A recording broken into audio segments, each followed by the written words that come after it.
Pada kesempatan kali ini, kita akan membahas mengenai struktur dan fungsi sistem ekskresi pada manusia, khususnya pada organ ekskresi ginjal. Setelah kita minum, bernapas, dan berlari, ternyata banyak zat yang dikeluarkan tubuh. Proses pengeluaran zat-zat sisa metabolisme yang tidak diperlukan tubuh disebut ekskresi. Ekskresi diperlukan tubuh agar zat sisa tersebut tidak meracuni tubuh karena dapat merusak berbagai organ dalam tubuh, bahkan dapat menyebabkan kematian. Sistem ekskresi pada manusia melibatkan beberapa organ ekskresi, yaitu ginjal, kulit, paru-paru, dan hati.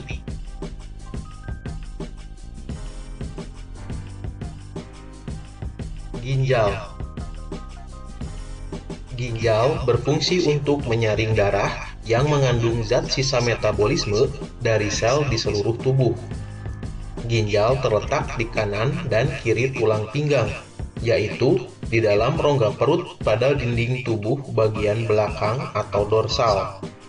Ginjal sebelah kiri letaknya lebih tinggi daripada ginjal sebelah kanan. Ginjal memiliki bentuk seperti biji kacang merah. Ginjal berwarna merah karena banyak darah yang masuk ke dalam ginjal. Darah akan masuk ke dalam ginjal melalui pembuluh arteri besar dan akan keluar dari ginjal melalui pembuluh vena besar. Apabila sebuah ginjal dipotong melintang, maka akan tampak 3 lapisan. Bagian luar disebut korteks renalis atau kulit ginjal. Di bawahnya terdapat medula renalis, dan di bagian dalam terdapat rongga yang disebut rongga ginjal atau pelvis renalis. Ginjal tersusun atas lebih kurang 1 juta alat penyaring yang disebut dengan nefron. Nefron merupakan satuan struktural dan fungsional ginjal karena nefron merupakan unit penyusun utama ginjal dan unit yang berperan penting dalam proses penyaringan darah. Sebuah nefron terdiri atas sebuah komponen penyaring atau badan Malpighi yang dilanjutkan oleh saluran-saluran atau tubulus. Setiap badan Malpighi mengandung gulungan kapiler darah yang disebut glomerulus yang berada dalam kapsula Bowman. Pada bagian inilah proses penyaringan darah dimulai.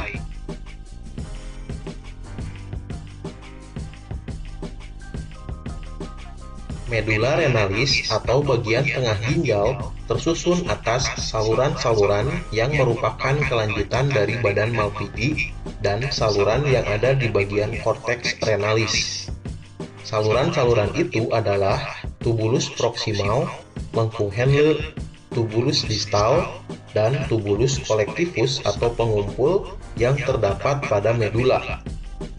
Lengkung Henle adalah saluran ginjal yang melengkung pada daerah medula yang menghubungkan tubulus proksimal dengan tubulus distal.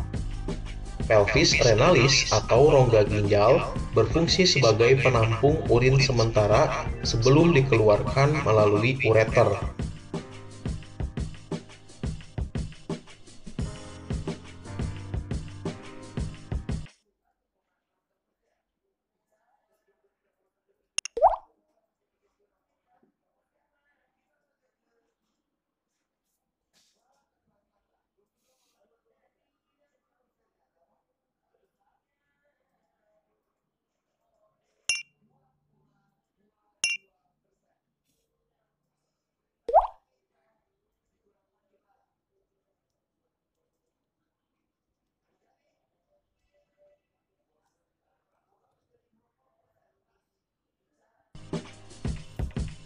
Proses pembentukan urin di dalam ginjal melalui 3 tahapan. Ketiga tahapan tersebut adalah tahap filtrasi, tahap reabsorpsi, dan tahap augmentasi. Tahap filtrasi. Pembentukan urin dimulai dari darah mengalir melalui arteri aferen ginjal masuk ke dalam glomerulus yang tersusun atas kapiler-kapiler darah. Ketika darah masuk ke glomerulus, tekanan darah menjadi tinggi, sehingga mendorong air dan zat-zat yang memiliki ukuran kecil keluar melalui pori-pori kapiler dan menghasilkan filtrat. Cairan hasil penyaringan tersebut atau filtrat tersusun atas urobilin, urea, glukosa, air, asam amino, dan ion-ion seperti natrium, kalium, kalsium, dan klor. Filtrat selanjutnya disimpan sementara di dalam kapsula Bowman. Darah dan protein tetap tinggal di dalam kapiler darah karena tidak dapat menembus pori-pori glomerulus. Filtrat yang tertampung di kapsula Bowman disebut urin primer. Tahapan pembentukan urin primer ini disebut tahap filtrasi. Tahap reabsorpsi. Urin primer yang terbentuk pada tahap filtrasi masuk ke tubulus proksimal. Di dalam tubulus proksimal terjadi proses penyerapan kembali zat-zat yang masih diperlukan oleh tubuh yang disebut dengan tahap reabsorpsi. Glukosa, asam amino, ion kalium, dan zat-zat yang masih diperlukan oleh tubuh juga diangkut ke dalam sel dan kemudian ke dalam kapiler darah di dalam ginjal. Sedangkan urea hanya sedikit yang diserap kembali. Cairan yang dihasilkan dari proses reabsorpsi disebut urin sekunder. Urin sekunder mengandung air, garam, urea, dan urobilin. Urobilin inilah yang memberikan warna kuning pada urin, sedangkan urea yang menimbulkan bau pada urin. Urin sekunder yang terbentuk dari proses reabsorpsi selanjutnya mengalir ke lengkung Henle, kemudian menuju tubulus distal.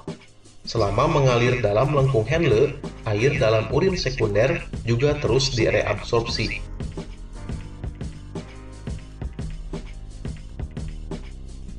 Tahap augmentasi.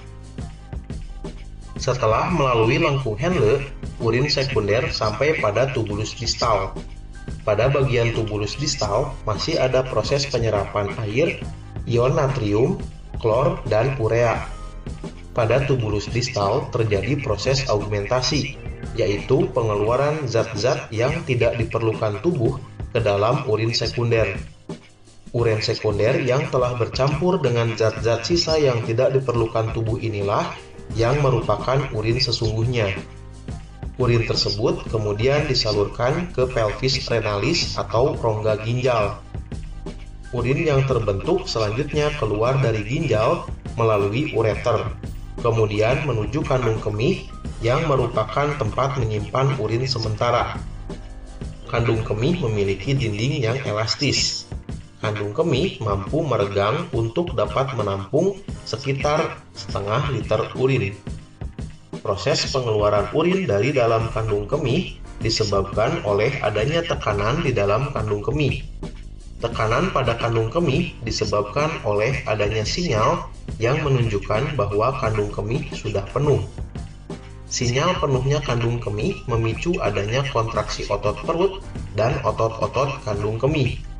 Akibat kontraksi ini, urin dapat keluar dari tubuh melalui uretra.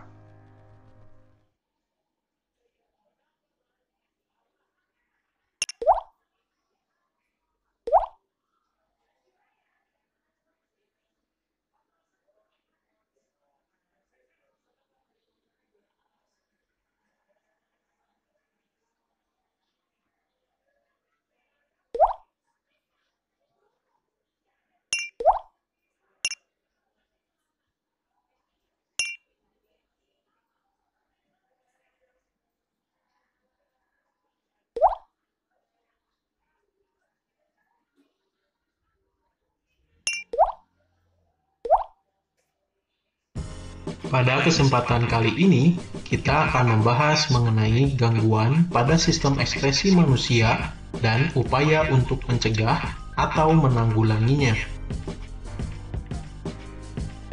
Yang pertama ada nefritis. Nefritis adalah penyakit rusaknya nefron, terutama pada bagian-bagian glomerulus ginjal. Nefritis disebabkan oleh infeksi bakteri Streptococcus. Nefritis mengakibatkan masuknya kembali asam urat dan urea ke pembuluh darah atau uremia, serta adanya penimbunan air di kaki karena reabsorpsi air yang terganggu atau edema. Upaya penanganan nefritis adalah dengan proses cuci darah atau pencangkokan ginjal.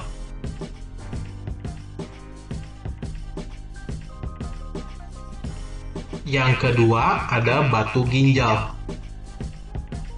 Batu ginjal adalah gangguan yang terjadi akibat terbentuknya endapan garam kalsium di dalam rongga ginjal atau pelvis renalis, saluran ginjal, atau kandung kemih. Batu ginjal berbentuk kristal yang tidak dapat larut. Kandungan batu ginjal adalah kalsium oksalat, asam urat, dan kristal kalsium fosfat. Endapan ini terbentuk jika seseorang terlalu banyak mengonsumsi garam mineral dan kekurangan minum air serta sering menahan kencing.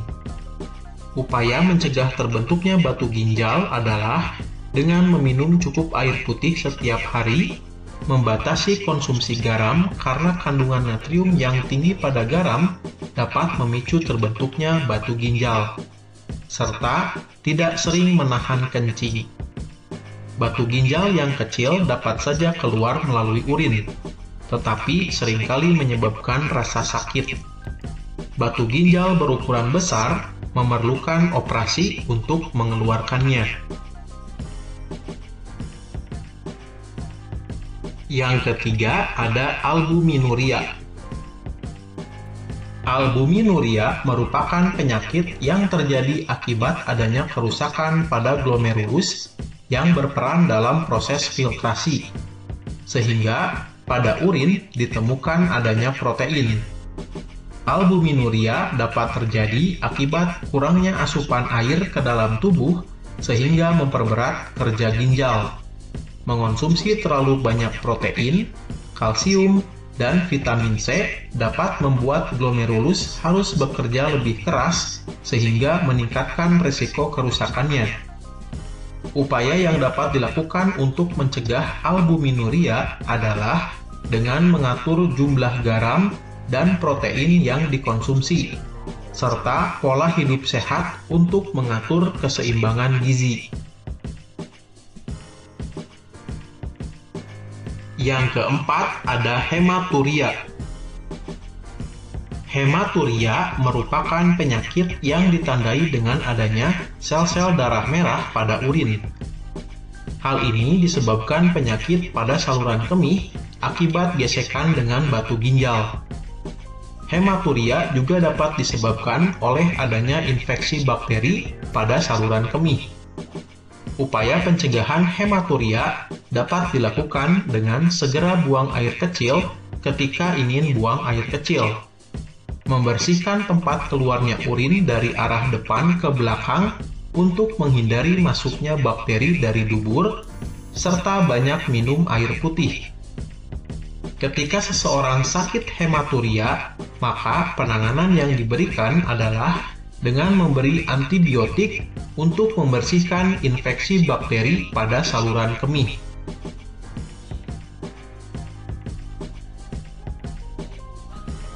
Yang kelima ada diabetes insipidus.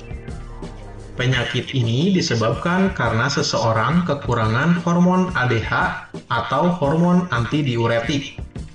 Kondisi tersebut menyebabkan tubuh tidak dapat menyerap air yang masuk ke dalam tubuh, sehingga penderita akan sering buang air kecil secara terus-menerus. Upaya penanganan penderita diabetes insipidus adalah dengan memberikan suntik hormon antidiuretik sehingga dapat mempertahankan pengeluaran urin secara normal.